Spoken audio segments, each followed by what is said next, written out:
democratic process that's shown by all the people in the Glen Neighborhood Improvement Association. This event is hosted by the 5 adjacent neighborhood associations. We share borders, and we love each other, and we try to work together as much as possible. The 5 neighborhoods are cross-country Cheswolde. If you're from cross-country Cheswolde, can you please raise your hand? Great. Fallstaff, if you're from Fallstaff, please raise your hand. Great. Glen, please raise your hand. Great. And Mount Washington.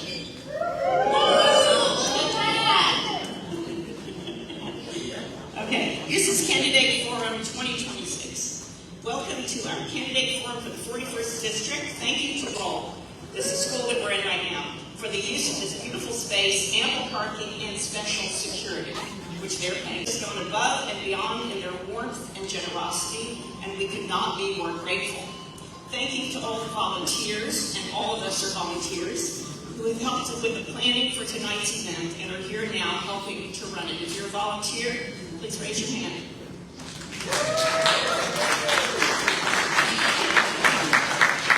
Special thanks to Housing and the Build organization for their ongoing support and help in every way. To Arlene Block, Arlene, raise your hand. Setting up professionals, and to the crew who's out at the reception desk signing everybody in. One of them is my granddaughter, by the way, so just saying. For all those who present who are not yet members of your neighborhood association, wherever you live, please join, because neighborhood associations are the foundation of democracy. This event tonight is a perfect example of what we do and why we do it. All these candidates in person for very, very important jobs that they're going to be deciding on legislation affecting all of us. This opportunity to meet them in person, to shake their hand, to ask your questions in person, and at the end of tonight, we will have time for refreshments and for meet and greet with the candidates. We are delighted to welcome all candidates for elected positions in the 41st District. Each candidate for state delegate or senator will have 1 minute to present your platform and why we should vote for you. We will then have 15 minutes for written questions, which have been pre-written and submitted online. Each candidate receiving 1 minute to respond. Then there will be 30 minutes for questions from the floor. 30 seconds for questions, so hone down your question to 30 seconds. And 1 minute per response, 1 question per attendee. Please make sure your questions are respectful and pertinent to local issues. This will be followed by presentations from the candidates for sheriff and finally by Ivan Bates, sole candidate for state's attorney. We will then have some time for refreshments and for meeting the candidates in person. Enjoy this evening and don't forget to vote. Okay, so we're going to start with the delegates, I believe. Oh, Mark Hart is our legendary parliamentarian. So Mark's going to be keeping everybody on target time-wise. Mark is excellent with time, so you can't get away with anything. Don't even try. So we're going to start with state delegates and then senators. I think that was the plan. Let me look at the runner show. I think we're doing delegates first. We'll do delegate. We'll do this, the candidates for delegate first, and then we'll do the Senate candidates. So we have 2 Senate candidates. And some of the delegates, Sean's coming. Sean and Sandy. Okay, so Sean, so we're going to have two more momentarily. So we will just start at the end of the table, so not to show any favoritism to anybody. You guys have 2 portable mics, so kind of pass those around. So we'll start with Mr. Amos, who's almost, sorry, we'll start with Mr. Amos at the end. Mr. Amos, you have 1 minute to present your platform, and why should we vote for you? My name is Ruben Amos. I'm a candidate for the House of Delegates, the 41st District here. My basic platform here is education. I think that there should be diversity of education, and anyone should be able to afford the education of their choice. There's many different reasons. One big reason is sometimes people have a learning disability, they learn differently, and they want a different type of education. Maybe there's religious reasons, other things like that. In Maryland, it's extremely hard for you to have education of choice. For example, in Ohio, anyone can get a voucher for whatever they want. I understand that's a very hard decision for this state to make because of taking money out of the school system and things like that. But right now, there is the EFTC, Education Freedom Tax Credit, which most states in the union have agreed to take, which would not take any money out of the legislature, out of the state here in Maryland. It's free money, and yet both the legislature and the governor has been completely incompetent and has not taken this money to allow diversity in education in the state. Thank you. Thank you, Mr. Amos. Next we have Shanice Anderson. Shanice. Thank you, and good evening, everyone. Can you hear me? Yes.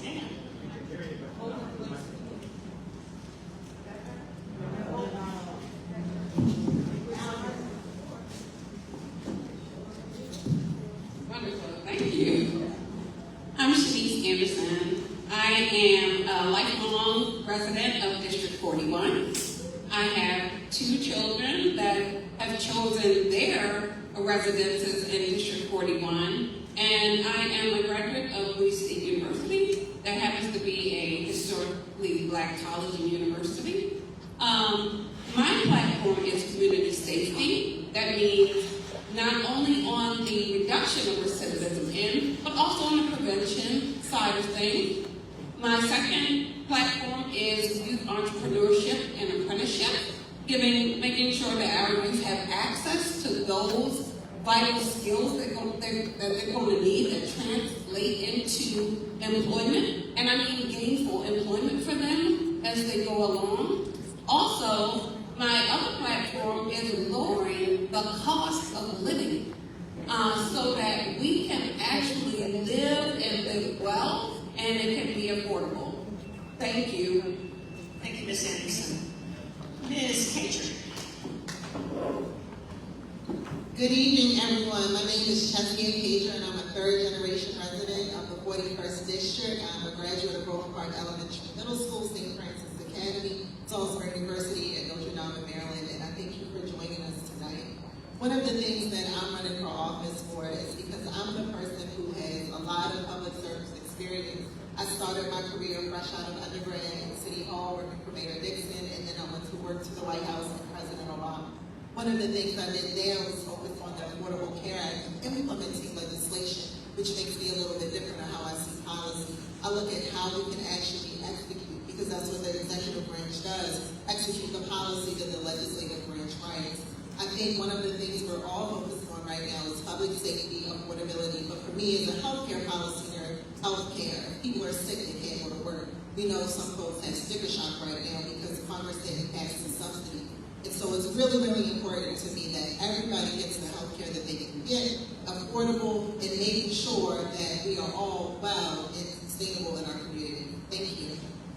Thank you, Ms. Cager. Mr. Bendy. Hi everyone, my name is Matt Mentor. I'm running for delegate in District 41. I believe everyone has the right to a job, medical care, education, and schools that care about that. Economic protections if they are sick, if they have lost their job, a living wage, and a decent home, as well as a clean environment. These are things people deserve. These are things that are not privileges. They should be rights. They are things that Annapolis has forgotten about, that DC has forgotten about. Every kid, every graduate, every working mom and dad, every aging person deserves these things. A home, a job, a living wage, medical care, a safe environment, and economic protections when they are sick. Things happen. I believe I will fight for these things. I've lived here for 13 years, and I will continue to fight for you, every person. If you vote for me, every morning I wake up, I will represent you and make sure those needs, those rights that I've spoken about, that you deserve, are met. My name is Matt Mentor, and I'm running for delegate in District 41. Thank you. Thank you, Mr. Mentor. Good evening, good evening. How's it going? My name is Adrian Muldrow, and I'm running for the 41st District for the House of Delegates. All right, I'm going to start over. Again, that wasn't me, guys, but nonetheless, at least you heard me, and I'm making some noise, squeaking. My name is Adrian Muldrow, and I'm running for the 41st District for the House of Delegates. And I'm running because communities like Fallstaff, Cross Country, Glen, Cheswolde, Mount Washington deserve leadership that's ready day one. I'm born and raised in the district, attended Northwestern Senior High School in Fallstaff. These neighborhoods are deeply personal to me. I also was the vice president of the Baltimore chapter in NWCPF. In addition, my grandmother cleaned homes in these communities in the 50s and the 60s. I also understand the history of these communities. Many Jewish families came here searching for stability and safety and opportunity after facing discrimination themselves. Historically, you have been a friend to the black community, facing the same kind of disinvestment barriers to home ownership as well. We have shared struggles around housing access, dignity to fight to build the legacy in Baltimore. That's why I believe we have more in common than what divides us. My platform is about protecting the quality of what people here work hard to build, right? Safer streets, walkable communities. For me, I'm ready day one with proposed legislation to come in. I'm talking about, I'm promoting mobile constituency services. I told you my time is up. But I got proposed legislation ready to go. Please check out my website. You can scan me if you like. Please scan me to check my website out. And I know it's fast, but I would really like to get to know you guys. I also have a bill that I'm ready to propose called the Elijah Cummings Act, right? And that bill focuses on apprenticeships. It focuses on union jobs. And it gives folks opportunity for home ownership because we're losing residents here. So my goal is to be a worker for you. I need your vote. My name is Adrian.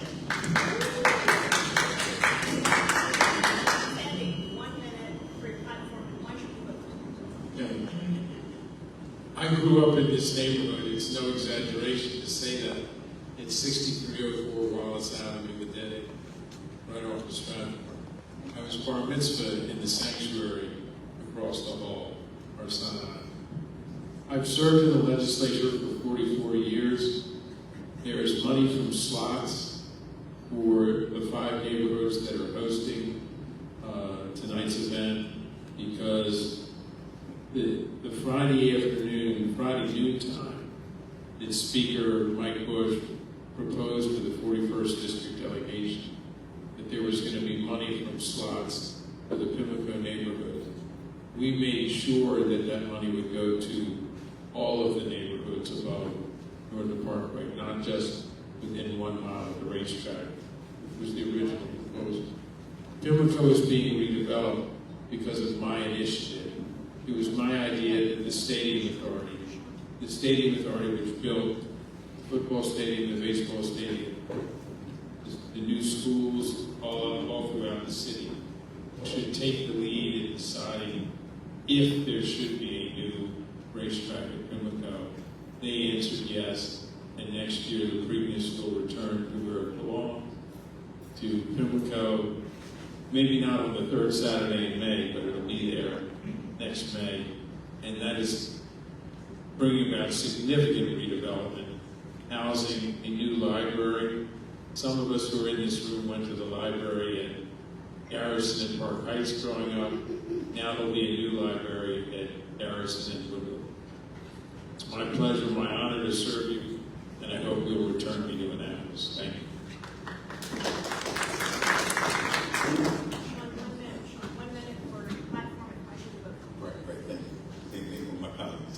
Good evening, everyone. My name is Delegate Sean A. Stinnett. I'm one of your new representatives as far as for the 41st District. My apologies for being late, just coming up from another meeting.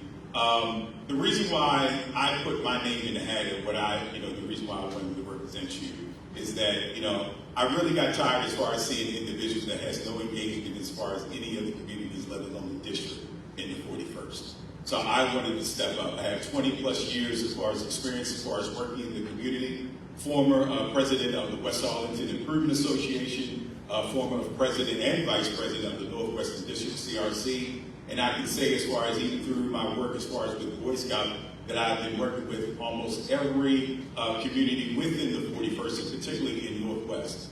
I think you need somebody who knows the district, knows the communities to represent you at the highest and fullest potential. And I am that candidate, and I've shown increasing capacities recently and 20 years ago, as far as when I first started, and as far as representing you, and I continue to do so. Thank you.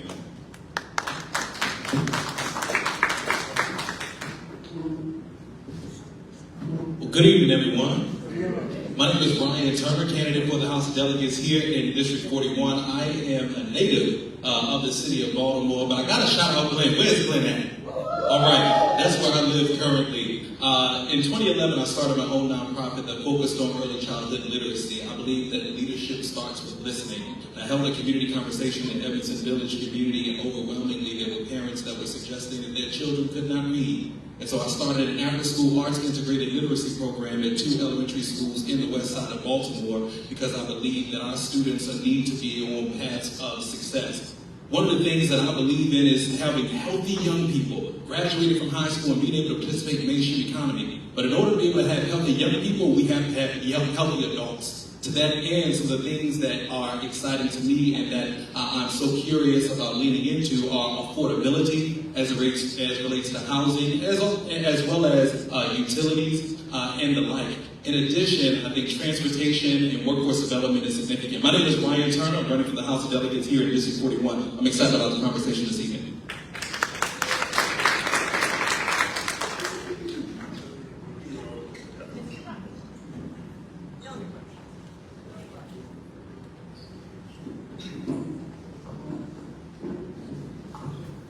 Good evening, everyone. Sorry, too close. Good evening, everyone. It is an honor to be here to engage in this forum. And good evening to all of our candidates and your families. It takes a lot of courage to step out there and to be a leader in our community. So I commend everyone here. I am Delegate Malcolm P. Ruff, Esquire, and it has been my honor and privilege to serve as your state delegate for the past 3 years. And I'm now asking you for your vote to be your next state senator. And I'm running because I know that values matter. I have lived my entire life by the verse in Isaiah, chapter 1, verse 17. Learn to do right, seek justice, defend the oppressed, take up the cause of the fatherless, and plead the case of the widow. I have lived my life by those tenets, and it has been from my very origins. I am a son of Lower Park Heights community. My mother in Baltimore gave me everything I needed. That was a minute. Well, I look forward to getting into my platform further, but I know that I will deliver. I delivered $12.1 million to this district as the chairman of the capital budget because I'm effective and I've gotten the job done. And I look forward to doing that as your state senator in the next years to come. Thank you. I'm sorry. I think we're going to have to go over here. Good evening, everyone. I'm Senator Dahlia Attar, and I know we only have 1 minute, so I just want to say something about my platform. Many of you have seen this every year. It comes out with all the work that I've worked on the entire legislative session. There's 8 of these. This is my 8th year representing you. And in here it shows we were able to get, as was mentioned by the delegate, $12 million directly to this district. But something else I want to talk about is constituent services, because I have always found that has been my priority. And why is that my priority? Because every time I go to neighborhoods in our communities, I hear from people like you who come up to me and say, we reach out to our elected representatives and nobody helps us. So the one thing that everybody tells me wherever I go is thank you. We reached out to you for help, and you were there and you helped us. Yes, our legislation is important. Yes, I hope I have time to talk about the energy legislation I worked on to lower your BG&E bills. Time is up. Thank you. Good evening.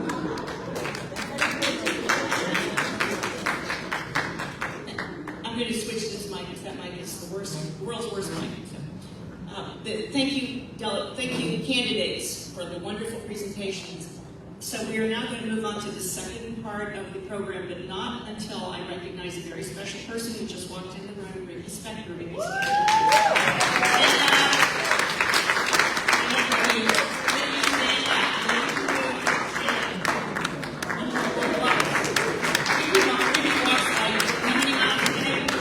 How many miles a day do you walk? I walk 2 hours a day. 2 hours a day. That's why Ricky looks so fabulous.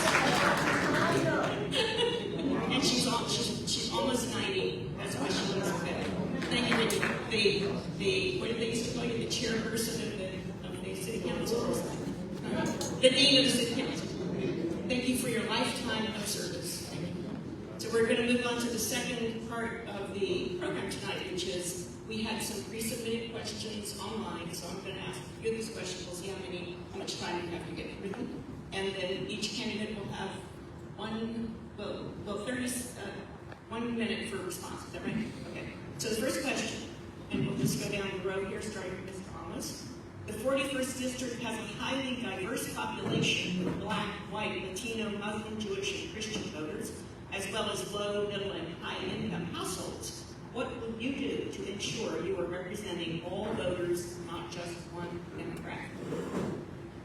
Sure. As I mentioned before, my big platform I'm running on is diversity of education, meaning that everybody, no matter what background you are, or what religion, what values you have, we live in a country where we all can disagree on all sorts of things, but we all should be represented when it comes to education and whatever government services that we have. My particular thing in government education, I used to be an educator. I educated here in the community here for a couple of years. And I think that we need our society has changed so much. My master's degree is in sociology, and I really think that everything has changed now. And a lot of people think that we have to stick with the public education system, which is good with the public education system. But I think the problem is that our legislature has not accepted the tax credit that the federal government has given us. And it would give us way more diverse of education, way more options that we could have to help our community here. That's basically my main thing, is that no matter what background you come from, you can educate your children in the way you want without any government dictates from Naples. Again.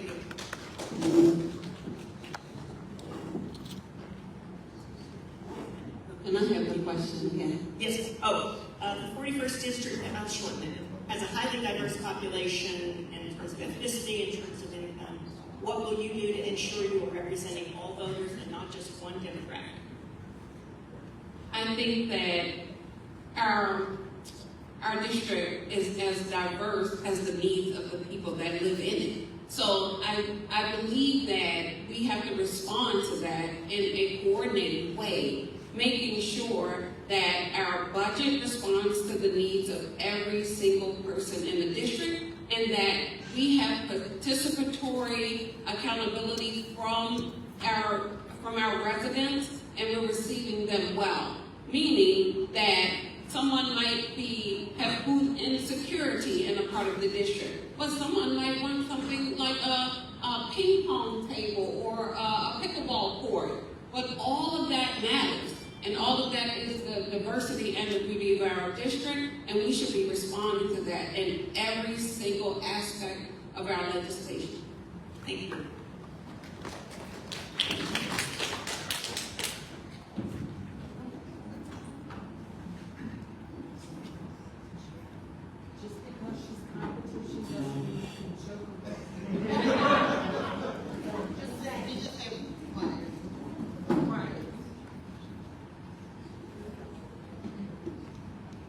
So our diversity is, of course, our strength. I think one of the things I've done in my 20+ years of experience in government and celebrating 10 years as a community college professor is making sure people are heard, making sure everyone feels represented, but also doing the follow-up work of making sure what we say we're going to do, that we execute. Government can be bureaucratic at times, and I'm a professional at navigating those systems. So ensuring that even if you live up Park Heights or down Park Heights, whatever your community concern is, we documented it, we process it, and we follow through on the result.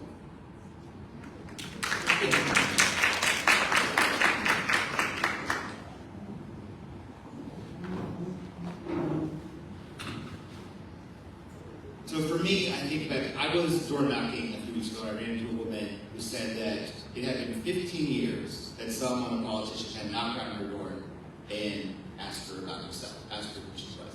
I was the first. That means that our politicians are not coming to the neighborhoods. That means they are not understanding these neighborhoods. That means they are not respecting these neighborhoods. I recognize where I sit, And for me, it's about respecting everyone, understanding every community, and knowing that they all have a different need. But we also have to recognize that there are discrepancies. We also recognize that some schools get more funding than other schools. Private schools get more funding than other schools. There are discrepancies and deficiencies that do exist in this community, and we have to be honest about it. So for me, when it comes to outcomes, when it comes to talking to people, I go to these spaces, I listen, and I want to hear from them. Understanding where everyone sits, where everyone lives, and what everyone needs. Hearing from you, hearing what matters to you, and talking to you and finding solutions, whether that is about affordability, schools, education, income, jobs, all that stuff. It's understanding where all of you are and finding the right outcomes that make sense for you. Thank you. Good evening again. As I had the opportunity as well to do canvassing, had the opportunity to listen, hear what constituents are talking about. And as a result of that, a part of my plan is mobile constituency, because it's about getting to know each and every one of you, each and every community. And so I believe mobile constituency helps us bridge the gap. And doing canvassing and listening, some of the seniors and veterans were talking about taxes and all of these expensive costs. So that's why I proposed the Veterans and Seniors Legacy Act, so that seniors that are 65 and older and still on a fixed income, that they can have relief. So that is evidence of what my mobile constituency services will be, and working with the team. So it's not just about me. So it's about listening and bringing it to a team and figuring it out and making sure that each and every voice is heard, that constituency's voice is represented and manifested in the legislation. Thank you.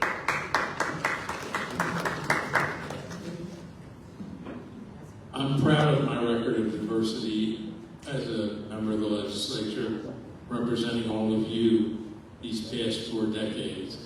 The communities, the diverse communities that surround the racetrack, sit around, well now they do it virtually, but they sit around the table every month and meet with the stadium authority and the other groups that are involved in building the track to make sure that there is adequate community input in the decision-making regarding that facility. That began with Mayor Jack Young, who issued an executive order creating this process. That continued a process that I had started, having those neighborhoods sit around the track, sit around the table, talking about the future of the racetrack. That is something I've done for my entire career, my entire life, working together to bring people together. Thank you. Thank you. Thank you for the question. As soon as day one, when I came into the legislature, I made sure that as far as that, one of the things that we're able to do is disperse as far as scholarship funds amongst our constituents. I made sure that that was diverse as far as across the board, whether it be in Muslim, Jewish, Christian, whomever was sort of achieving a scholarship fund. Also, I can say as far as this is my first full session, so I was able to sponsor a bill, House Bill 1402, that recognized that made sure that within 72 hours, the medical examiner has to release the body, whether it be in Muslim, Jewish, or Native American. That, to me, that shows the diversity, that inclusion as far as recognizing those particular religious practices and make sure that the medical examiner respects the body as far as it respects the body as well as the family. But also, I want to say that I'm the first chair of the Maryland Legislative Muslim Caucus. Right now, I'm running with 2 Jewish people that I feel proudly, and I keep my head up high. There's been a lot of disagreements and a lot of discrimination and racism as far as across the board as far as doing this campaign, but I'm proud that I made that decision because we are able to break down the barriers that we need to do and get rid of a lot of this ignorance that we have within all of our communities. Thank you.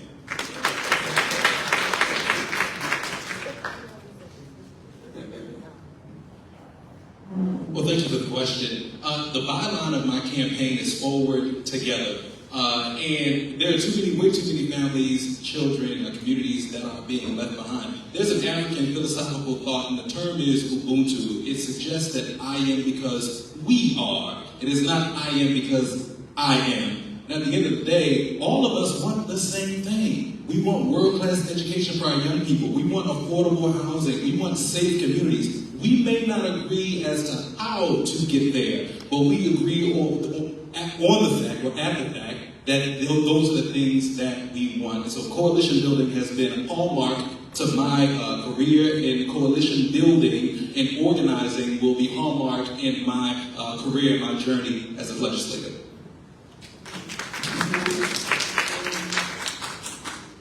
Well, I don't have to talk about what I would do to bring our communities together and to invest in all of our communities. I've done it in practice. As the chairman of the capital budget, I specifically invested as many places in this district that the budget would possibly stand. $12.1 million from $650,000 to Fallstaff Elementary School to try and get them ADA compliant, to $240,000 that I invested in polytechnic athletic facilities, to the Lord's Church, where I invested $500,000 in their outreach center and $500,000 to Empowerment Temple for their workforce development center. I know as a 14-year veteran civil rights lawyer what it means to be discriminated against and how that affects communities. I have made sure to make myself available, and I will continue to do that. And that's why I'm endorsed by the governor, by the mayor, by Kwesi Mfume. I'm endorsed by every city council person from District 6 to District 12, and about 30 members of the Maryland General Assembly, because I know what it means to build community and to get the job done. So it's very hard going last sometimes because a lot of people steal your thunder and talk about what you want to talk about. Very quickly, Delegate Stinnett, my partner in this, and Delegate Rosenberg, as Delegate Stinnett very nicely put it, we are building bridges. Just us standing here together showing the bridges we are building throughout the entire district. Delegate Ruff mentioned the funding. That was something that I wanted to touch upon, but I'm going to go back to scholarships, like Delegate Stinnett said, because documentation beats conversation. If you look over my 8 years, the hundreds of thousands of dollars that I have given out to constituents in this district, our students, to go to schools, you will see how diverse that is. I have given, the majority has gone to 21215 and 21229 because it's given based off of need. But I just want to mention something before my time is up very quickly, is about myself. I'm actually, when people know about my background, they tell me I'm one of the most diverse people they meet. I'm the daughter of a refugee. My father's from Iran. My mother is from a continent in Africa. I also, that's it, I'm sorry, time's up. I wanted to go on and on about how diverse my background is, but I'll stop right there. Thank you. Thank you, candidates, once again for those astute and interesting statements. We're now moving to the third part of tonight's event, which is questions from the floor. So again, I would ask that all questions from the floor they have to be concise. Each questioner gets 30 seconds to state their question, and each candidate gets 1 minute to respond to that question. And I would ask again that all questions be respectful and focus on state politics, because this is a state election. So we're going to begin, and Mark, of course, is going to, Mark, you might have to stand up for this. So he's going to keep everybody on target here in terms of the time. And we will start calling people. So I don't know names, most of these names I don't know. I think, Kwesi, I think your hand is up first. We'll take you, and then we'll get you folks on the road there. Good evening. So I'll put it down. Just don't think I'll leave it. at my stage, that stage. Good evening, everybody. Frederick Douglass famously said, it is easier to build strong children than repair broken men. And women. I'm sorry. That's Frederick Douglass said that. Recreational opportunities for children are often talked about, but can quickly become a backburner issue. What are your plans or commitment to the children of the district to create tangible educational recreational opportunities in addition to what has already been provided by Baltimore City Public Schools and Baltimore City Recreation Department? Okay, thank you. 1 minute per response. Sorry, we missed anyone.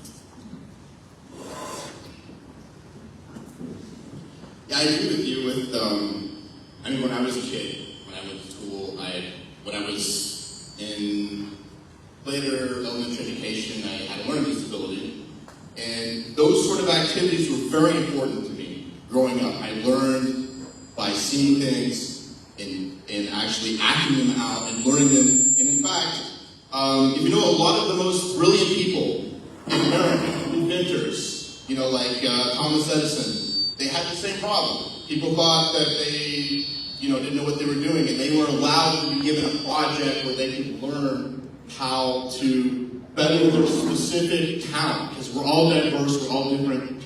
And I really don't think sometimes I think a lot of parents do not have the resources to put their kids into educational situations where they'll have that experience, And especially in Maryland, we have the Boost program here in Maryland, which is basically a joke. The governor took away a lot of money from that. And my biggest thing I'm saying today is anyone that's working in the legislature today has failed our kids. They didn't sign it. They didn't sign off on the EFTC. The governor didn't sign on it. Even the governor of New York and many of the governors have signed off on it and have taken free federal money to educate our kids. Time's up. I'm going to change the rules right now to this part because I realize that if we keep it to 30 seconds in a minute, we're going to get to 2 questions. Or I really want to entertain as many questions as possible. So we're going to shorten it to, and this might be unfair to everybody after Mr. Ramos, but we're going to make it 30 seconds and 30 seconds. 30-second question, 30-second response. So we're going to have to really be concise. Concise, okay. Yes. Next candidate, please. Yes.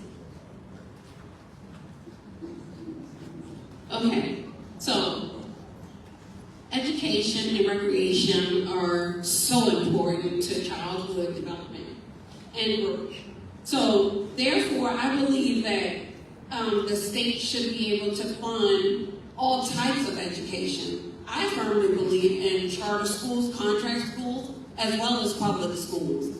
And there is just no one way to teach a child. They should have access to all forms of learning.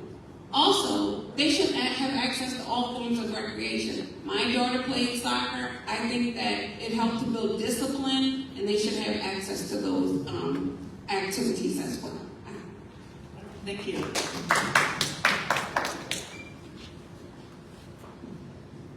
$30. I would support allocating funding to our already private rec centers. I would support allocating funding to these community organizations who are boots on the ground in our communities who are already doing this work. Thank you. I work as a volunteer for kids in the foster care system, and one of the things they ask is, what am I doing after school? And that's a big issue, as you say. So for me, it's about allocating money for more green spaces. We have heat islands in this area. We run enough green spaces in this district. We need more green spaces. We need more commitment to after-school programs. We need more support for our parents as well, so they can take kids there or have support for guardians to help get those kids to those places. We need more investments in recs and recreation in the city. We need more focus on what are our kids doing after school and how we are building our recreational facilities. That is a very good question. Because so often, we talk about, young folks in committing crimes. We very rarely talk about the kids that are doing well, right? So, and the kids that are doing well, when they finish high school, they leave. So, and a part of my canvassing and listening, that's why, I'm ready to propose the Elijah Cummings Merlin Graduate to Generational Wealth Act of 2027. Now, there's one thing to advocate, but there's another thing to put something in law so that there can be an engine to fund it. So that's what I'm ready to do. Thank you. Well, I see your plan is my plan. You needed improvements to your football field on what was the Pembroke Junior High School property. I got in touch with the Ravens. The Ravens got in touch with you. We need to work on a broader plan, work with the councilman Schleifer. I assume you know, because you drive by on Northern Parkway, I don't know what it's called, but the obstacle course is no more. It's down. That means your teenagers and younger can now use that space. I'll keep working with you. Thank you. Of course, I'm going to piggyback on you, since this is your question. But also, I think that the challenge is, as far as one, not only as far as allocating more funds, but also dedicated space to programs like yours. So, every year, you're either looking for, as far as space for basketball, or even space for lacrosse at times, and so forth. But also to make sure that communities partner up, like with my organization, with you, with Clean Streets, as well as Turks. But I think that's what we need to really concentrate on, Mars, making sure that we have that allocated fund so we can build programs like yours.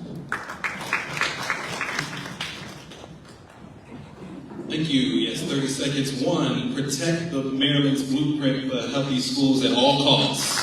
At all costs. And number two, ensure that that dollars are equitably distributed for recreational facilities for our young people, especially here in District 41. First of all, go Turks, 11U. My son played for Coach Gracie too. I would talk about what I've already done. I funded the Spring Learning and Innovation Center right down the street on Park Heights, $250,000 this year. Young Successful Leaders Mentoring Program, $250,000 this year. 4M Swim Club that practices over at Forest Park High School, $100,000 this year. I sit on the board of mentoring male teens in the hood and have done that for years. And I am building a generational project at Winds Falls Lincoln Park, the largest park in the city of Baltimore, in the heart of the 41st District, $4.28 million dedicated to that project to create a regional destination that will provide recreation for all of our families all across the 41st. I'm already doing it. Well, you see, we're all picking on you because you asked the question. So you actually know the answer when it comes to me, because when I was at, I think it was a Glen meeting, it was brought up what was going on with you and your children. One, yes, supporting financially our rec centers and other programs is important, but also the programs like individuals like you are running every single day, especially in areas that don't have much programming already assigned by the government for our children. You reached out and you had told us that you had nowhere to go. And I remember I walked out of the meeting. I see heads nodding. I walked out of the meeting. I said, no, this is a problem, and we fixed it. I will continue to do that. Thank you, delegates. We're going to take another question from where's the microphone? This microphone, you have to hold it way out. I know from experience. Thank you. I had a question about the education system here in Baltimore City and the inequity that we continue to experience in terms of capital funding. The last time we launched a lawsuit against the state, we failed. How willing are you all to stand up and go back in and fight for that restitution?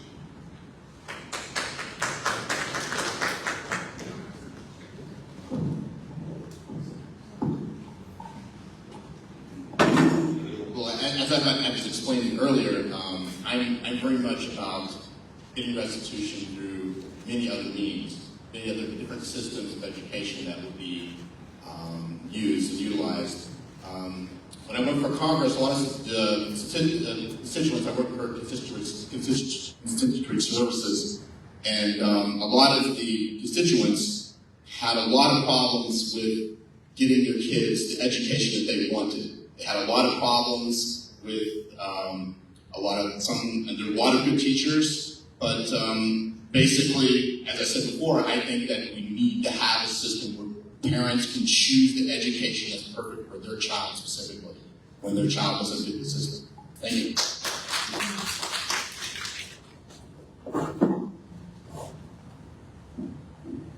I would have to totally agree. And also, the sad part of that question is that while we delayed in the legislature and did not stand up, and 8 schools have now closed. So I will stand up. I will stand up for those schools so that restitution is paid, so that they can continue to thrive.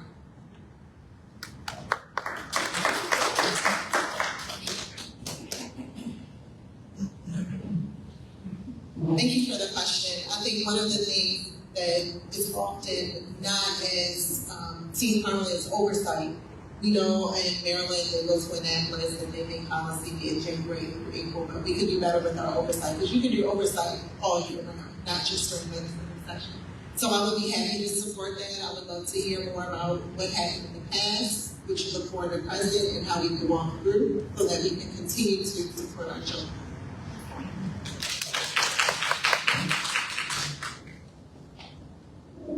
I think that when it comes to these outcomes are not fair. What happened? These school closures are not fair.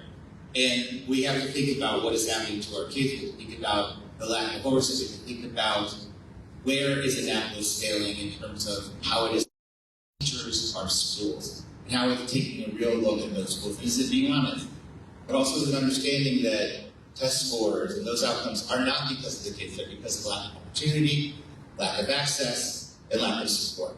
So I would support any effort with you on your side to make sure those schools are cared for.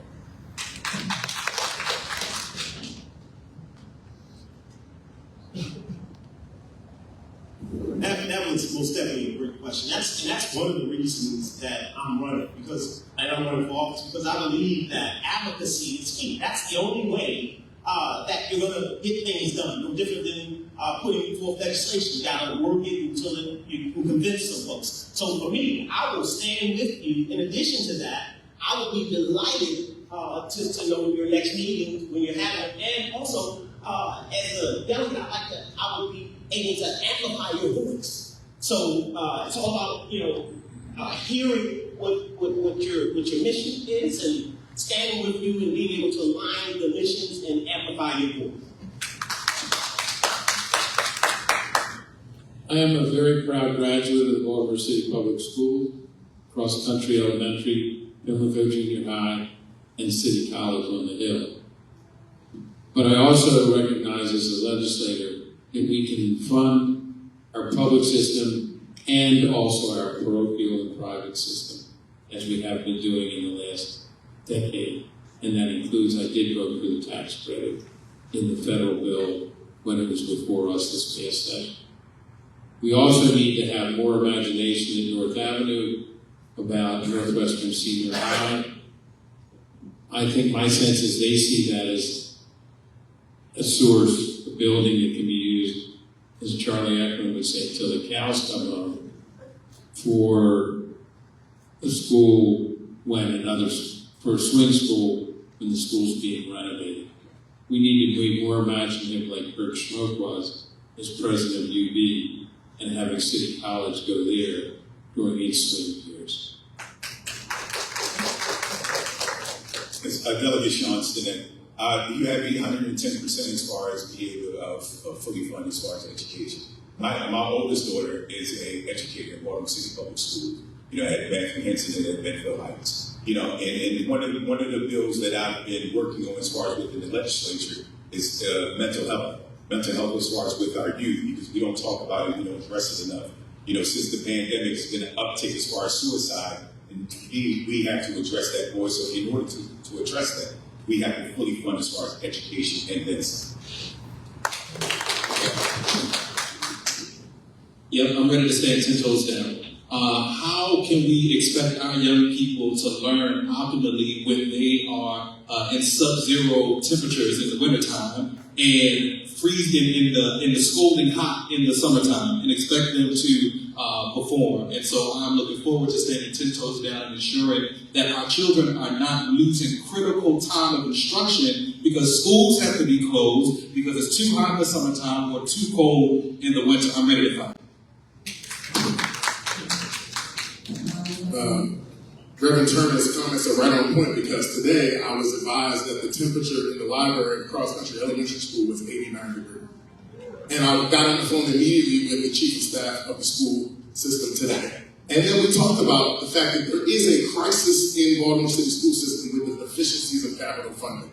And it has to do with us as legislators changing the calculations on what the highest needs are. And so I've dedicated myself to working with the Mount Washington School to make sure that it is ADA compliant and that there are other facilities that we can have more preschool students attending there. I've made that promise to you in writing. And I'm going to make the promise to everyone today that I am going to work with the school system to create legislation that will give us back what is owed to our children, because every single one of our kids deserves to be in an environment that reflects their true greatness and potential.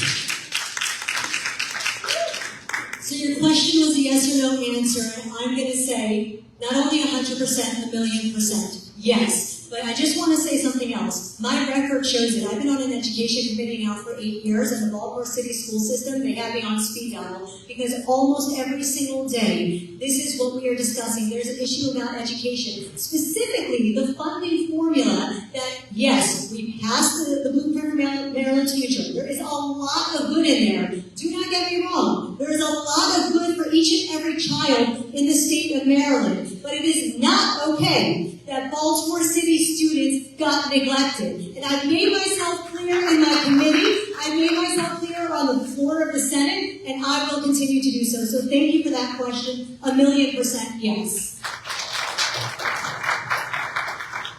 And we have time probably for 2 or 3 more questions. We'll see how it goes.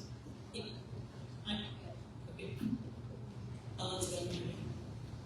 Okay. Hi, I'm a retired teacher. I taught at Patterson High School on the east side for 11 years. The average age of a freshman when I was there was 16.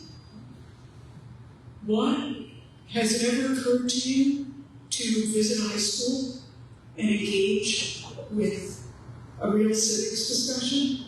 I know that comes across as a criticism, but I just want to make you aware that there is a constituency that really needs to hear you and engage with you.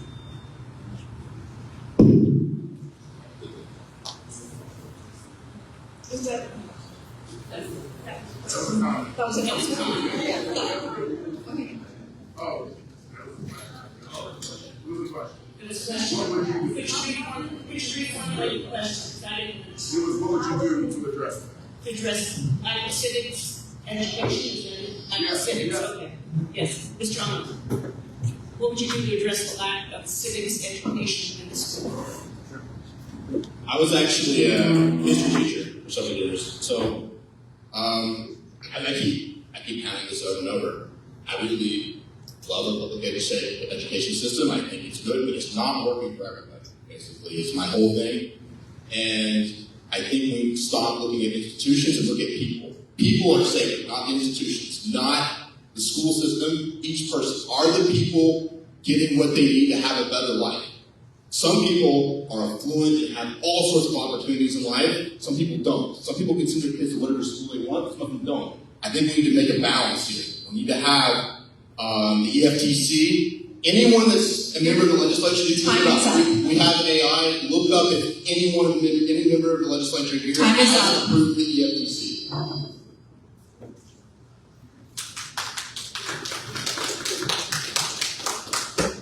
Thank you. I'm so glad that you brought up that question, because that is the vein of existence and the work that I do. I work with the Public Defender's Office as a community engagement and reentry director. So what we do is we go out to schools, we do Know Your Rights presentations. Why not add civics in there? Engaging with those children, so that, because they have really taken civics out of the curriculum. So I would love to work with you on engaging civics into the curriculum in Baltimore City schools. Thank you for the question. I was appointed to the Baltimore City Democrats twice, once in 2017 and once in 2019. And one of the things I implemented were policy clinics where basically we went throughout the 41st district and explained what a bill is, what the bill actually does, and how to advocate. The second thing is, as I already mentioned, I'm a professor at a community college. I already do this work. We have a dual track program in our Baltimore City public and Baltimore County high schools, so that while our students are learning the basics, we can also add civics, but they also are able to start their credits for a community college. So this is something that I'm already doing, because you're right, it is a need. And we also need to implement a little bit more trade programs and certification programs, because college isn't for everybody, and that's okay. Thank you. One, it is on us as politicians to be in those schools as well. Take time out of our day to talk to those folks. Two, some schools have those classes. Those schools get a lot more resources. That's a problem too. there is not the same level of access that some kids have. Same access to classes, same access to learn, same access to job training and workforce development. One thing you brought up too, other places in Maryland allow you at 16 to vote in some kind of elections, city election. Why can't we do that here in Baltimore? You want to get kids involved, start with giving them the opportunities to vote and be a part of the process. That was a great question. You know, one of the reasons that when I joined the NWCPF, one of the reasons that they chose me as the youth advisor, I had a youth program called the Achieve Program. And, you know, during that process, fast forward to NWCPF and youth in college, and part of that is voter education. We used to go in high schools and have a little voter education curriculum, do giveaways, and I also have a nonprofit now, and I did a voter education contest this year in Forest Park and in Carver and a couple other schools. So, but it was a contest to get kids engaged civically and register to vote. My guide for what we should do in terms of civics in the city system is in the Blueprint for Maryland's Future. That is the program that we're about to adopt. We have adopted it, but we haven't fully funded it. And that's the most important decision, the decision with the most long-standing effect that the legislature we are about to elect will make, and that is to fund the Blueprint for Maryland's Future, which will include enhanced civic education, I'm sure. Delegate Sean, a few years back, I served for about 5 years as the chair of the charter school, Maryland Academy of Technology and Health Sciences. And what I made sure that we institute as far as doing every school year for National Voter Registration Day, I made sure that the juniors and seniors registered to vote. And I made sure that we institute classes so they can learn more civically as far as on why and what type of research they should make when they cast their first vote. Thank you. Yep, and I'm glad to say that I'm already doing some of this work. I sit on the board for an organization called Community Law in Action, where I actually used to serve as the executive director. This organization allows opportunity for young people to advocate for themselves on a state and local level, as well as understand the political process. We need to scale and fund the organizations on the ground that are already doing this work, because there's dynamic work already being done in order to teach our young people the civic process. We need to fund it, we need to scale it. I definitely agree with that funding initiative, but I also agree that coming from the horse's mouth, from experienced legislators walking into the schools and actually engaging will be the most transformative experience for our students. So I will be committed to doing that. I've developed relationships with our high schools in our district. I gave $1 million to Emerson Westside High School. I think they would enjoy having our legislators from our district talk about what it means to stand up on the House floor and to argue and advocate on behalf of the bills that we are pushing and the policies and legislation that we are making happen. So I'm absolutely committed to doing that. My favorite question of the night, because for the last 8 years I have clashed with the Maryland State Department of Education, and it's exactly about two issues. One of them is financial literacy, and the other one is civics education. And the reason why I've clashed with them is because the Maryland State Department of Education says every year to me, to my committee, we aren't going to mandate more classes, we aren't going to mandate more classes. If they want to do it, they could do it. And I made it very clear, some things are more important than if they want to do it. Financial literacy is extremely important. Civics education is extremely important. Why? Because of the reason why every single one of you came out here tonight. This is what our children need to see, and this is what our children should be required to learn. Thank you. Thank you. We're out of time for the questions from the floor. However, we will have time at the end of the meeting, at least 15 minutes, hopefully a little bit more, so you can find if you have a question, a burning question, so to speak, something important to you, you will certainly have the opportunity to ask it of any of these candidates. We're going to move on now to the next portion of the evening, which is candidates for sheriff. We have two esteemed candidates here tonight, Mr. Kogan and Ms. Capper. So we're going to have the same format that we had for the delegates, which will be 1 minute per platform, or why should we vote for you?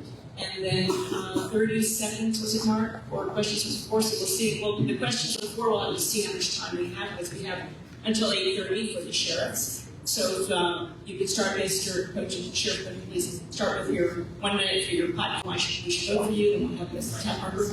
And we'll have questions from the floor as much as time will allow. Thank you.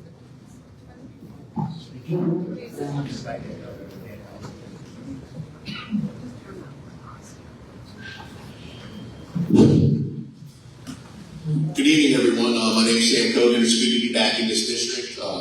I lived here for 20 years. I sent my child to both Mount Washington Elementary and Middle. And so I'm here because I'm the elected sheriff of Baltimore, and we've done a lot with the sheriff's office in the 4 years that I've been here. We've activated out into the community, doing events all around the city. We've humanized the eviction process, and now evictions are down by over 38% in Baltimore City since I took office.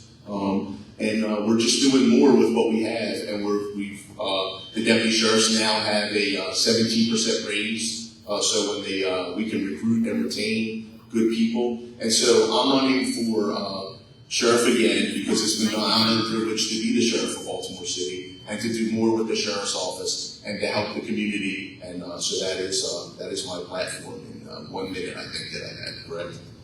Very good. So I humbly tell you that it's been wonderful being the sheriff, and it's been my honor to do it. I want to continue to do it and continue to serve you. So I'd ask you for my vote. Sam Kogan, Sheriff of Baltimore. Thank you.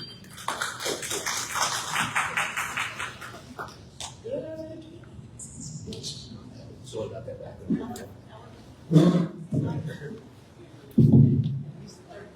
Good afternoon. I am Sabrina Harper, candidate for Sheriff of Baltimore City.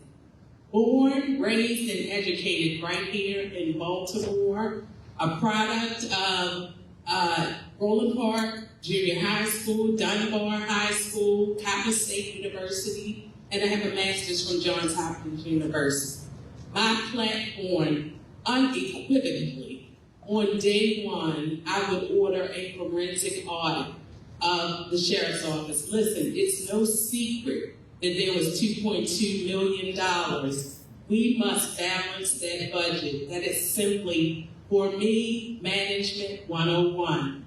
Another thing is, there's been a mass exodus. About a third of the manpower at that office has exited the sheriff's office. We must do something about recruitment and retention. Listen, I've been in law enforcement for nearly 4 decades. I retired as a major from the police department, and I retired as an assistant sheriff from the sheriff's office. I'm ready to assume the role of sheriff on day one. Sabrina Harper, candidate for sheriff. Okay, so we have about 10 minutes for questions from the floor for the sheriff's department. We're going to get 30 seconds to formulate your question, and 1 minute, you can give it sheriff. And give 1 minute per response. Thank you. Are we doing the candidates committee can ask questions, or Yeah, I can answer that very quickly. is it people who are here for the form, or people who are on the campaign for the other people who ask questions? People on the floor. The people on the floor. Okay. Okay, so that's someone from the candidates campaign. Hi, everyone. That's fine. I can answer the question. Is this a personal question from you personally? I don't know what's going on with him. My question is for him. My name is Ron Watson. I'm just a constituent in Baltimore City. And my question is specifically to an issue that Sabrina Harper brought up, specifically with the Sheriff's Office FOP building no confidence in the current administration and naming some things that Sam Kogan has done. What are both of these candidates going to do to, improve the work-life balance, I guess, of, the sheriffs within the department?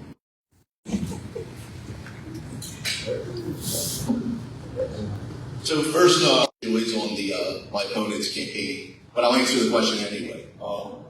The Sheriff's Office of Baltimore City is a wonderful agency where people are doing well, right? And like I just said, they just got a 17% raise. People are happy working there, and we're doing an excellent job at the Sheriff's Office, and we're also doing an excellent job serving the people.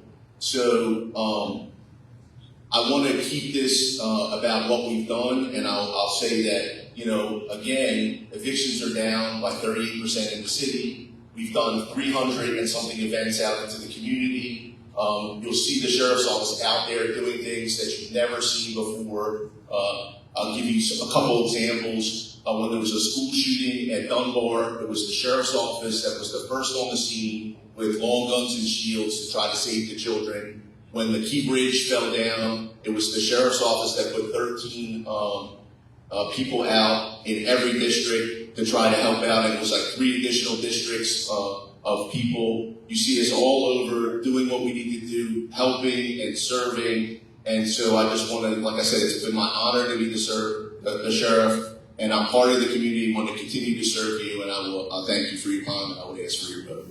Thank you. So, 2 words that I think are absolutely important. Number 1 is dignity, the other one is respect. And for my 4 decades of law enforcement experience, that is the leadership mantle that I have carried. And I would carry that into the sheriff's office on day 1. As far as who's working with me or my campaign, I want to acknowledge retired Councilwoman Ricky Spector, who is in the room, who is a advisor to my campaign. Other than that, there's nobody present who is actively working on my committee. And thank you for the question.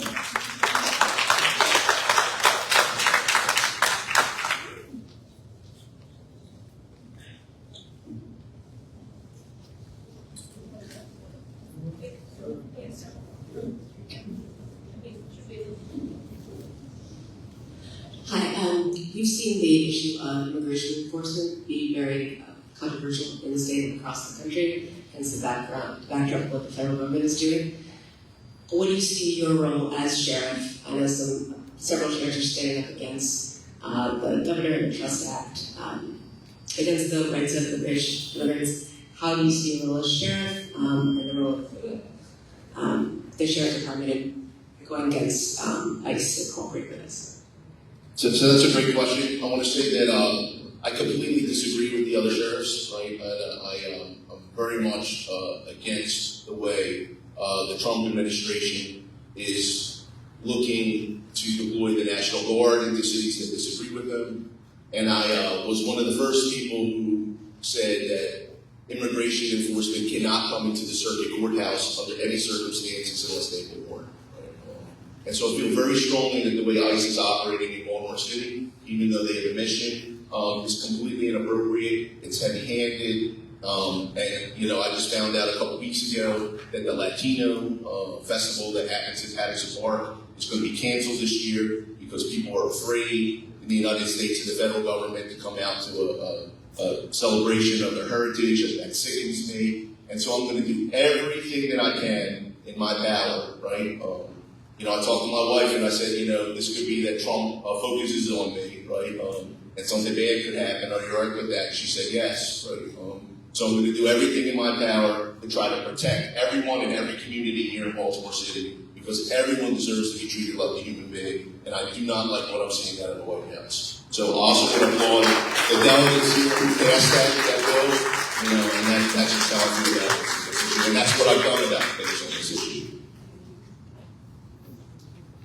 And so I echo those sentiments. And additionally, something I want to really mention in terms of law enforcement and why this whole issue of immigration and ICE is a tremendous issue.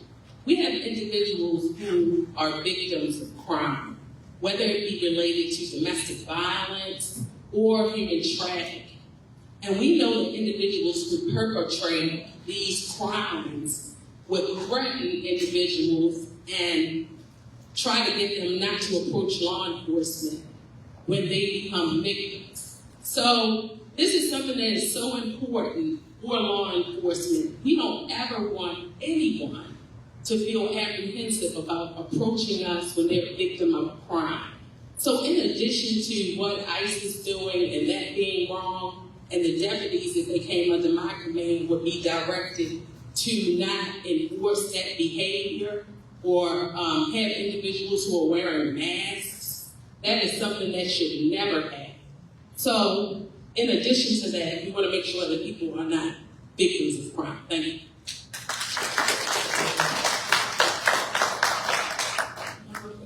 Yes. Give it in. Yes. Mr. Hogan, you addressed something about school shootings, and I just wanted to question, how are we going to combat accessibility to guns? I feel like the youth are having access to guns, so people who have bad mental health, people who are ex-criminals, things like that, who should not be having guns, are having access to it, and it's increasingly the shootings that we're having in the streets and the problems we're having in the neighborhoods. So what are your plans to combat that? Yeah, so thank you. So I stand up here being the candidate for sheriff endorsed by moms against common sense gun laws, right? So I'm the gun safe candidate. And so one of the things that we have to do is we have to look at access to guns. So one of the things I've done proactively is at every event and festival that the sheriff's office is, and also proactively, we're giving out gun locks because people need to lock firearms. If you have a firearm, you need to keep it locked up. You know, if you have a key to a gun somewhere and it's sitting in your key basket, and the kids can get it. So access is important. So we're proactively giving out gun locks. The other thing is on the domestic violence program that I started at the Sheriff's Office of Baltimore City. We have a best practice where we take guns from people who have temporary protective orders on the temporary protective order. A lot of other places don't do that, and we were just recognized for, you know, if you've been interpersonal violence and you have a firearm and you get filed on for a protective order, the Sheriff's Office of Baltimore City, under my leadership, will go and take that gun from you and we'll store it away so you can get out of that violent relationship. And that's something that most other sheriff's offices aren't doing, and it's unique to Baltimore City. And that's when I took the domestic violence over from the police department and brought it into the sheriff's office. That's a practice that we started. So I was actually the individual who was the commander of that domestic violence unit that took over the protective order service for the entire city of Baltimore. That unit, under my leadership, received the governor's award. I was the one who implemented the policy that requires deputies, when they go out on those cases, on protective order cases, to take the guns into custody. What else happened under my leadership was we found that a lot of the individuals, and this was based on my previous experience with the police department as the special investigations commander, that a lot of the individuals were prohibited from even having a gun in their possession. And what we did with those cases, we took them to the state's attorney's office, and we took those cases federally. So under my leadership, that strong enforcement will continue, in addition to the fact that I testified before the judiciary on the intersection between guns and violence. Thank you.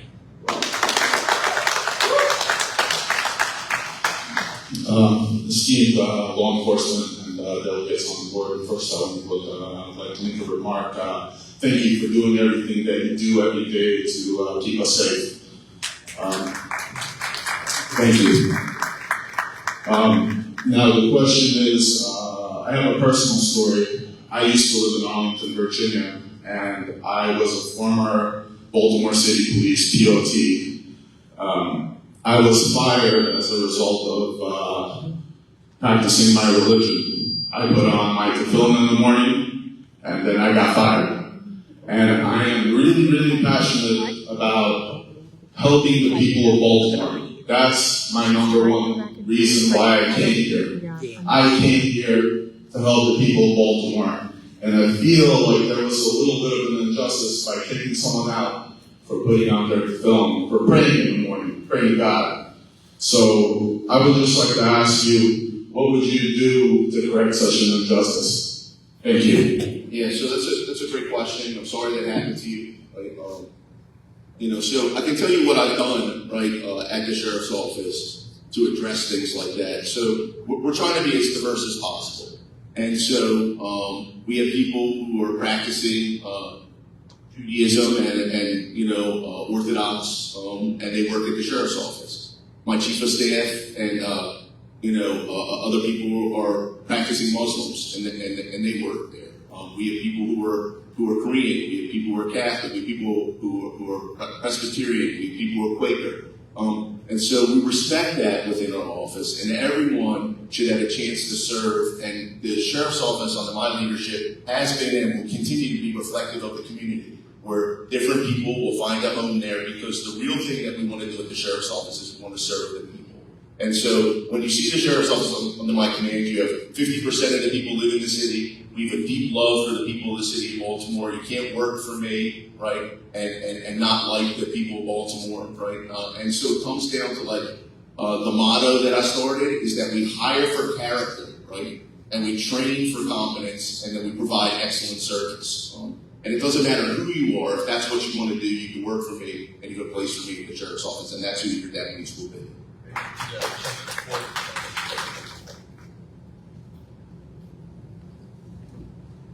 Thank you for that question. And my mantra is simply this: no one should be discriminated against based on religion, ethnic background, race, or any of the above. If you fulfill the minimum qualifications needed to come on to a police agency or a law enforcement agency, then we welcome you. And that is simply my mantra. For that, I stand for justice without reservation. Thank you. Thank you to our chosen candidates for sheriff. We'll now move on to the next to last part of the evening, which is State's Attorney Ivan Bates, who's running unopposed, but nevertheless came out here to give his time. So, State's Attorney Bates, we'll give you 2 minutes. Since you're the only candidate, you get 2 minutes for your platform, and Michael should vote for you instead of there. And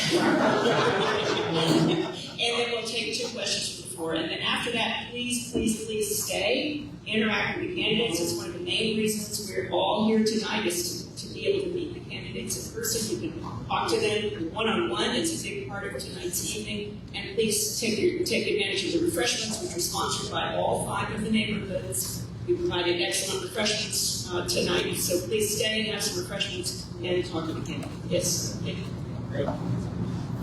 Good afternoon, good evening, everyone. Once again, I am Ivan Bates. I have been blessed the past 2.5 years to be your state's attorney. When I came here before you about 4 years ago, I said I wanted to focus on a couple of things. Number one, the state's attorney's office in disarray was basically what they call a hot mess. There were 140 prosecutors. We had about 140 support staff. Now, today, we have 200 prosecutors, and now a little more than 200 some odd support staff. We're winning cases that we weren't winning before. Just last week, we had a case where a young man pulled out a handgun and shot up Morgan State. 5 individuals were struck. Years ago, we would have won that case. We worked that case. We had a prosecutor who came back to be in our office. The young man is now facing 259 years. We really have changed the culture of that office. Focused on violent repeat offenders. I came in, the murder rate was 356, right? This past year was 133. And right now, as we speak, there are 8 fewer murders right now today than there were last year this time. We're going the right direction. I focus on violent repeat offenders. If you have a gun, I said bring a toothbrush. Not to be funny, but as a defense attorney, my clients knew if the judge said that, they were going to go to jail. We focused on bringing accountability back. We're also now focused on quality of life crimes. The quality of life crime, water, and trespass, those things that make it more difficult in our neighborhoods. We put together a citation document. We're not going to rush our way out of it. However, if you do violate the law, the police can write you a citation. You come to court, we give 5 hours community service, 10 hours community service, second offense, third offense, we're going to go ahead and prosecute you. But we're going to give you the wraparound services, drug treatment, alcohol treatment, GED, all the treatments that you need to go ahead and help you change your life.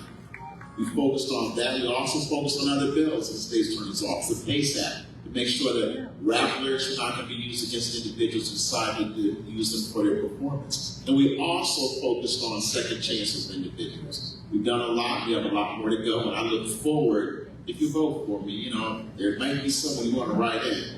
But, I look forward to being able to be your state's attorney again. Thank you.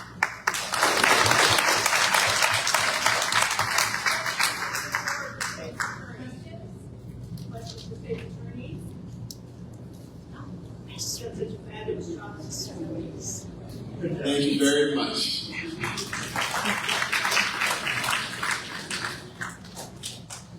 So if there are no questions for state attorney, we will adjourn the formal part of the meeting, but we will stay for refreshments or for meet and greet with the candidate. Please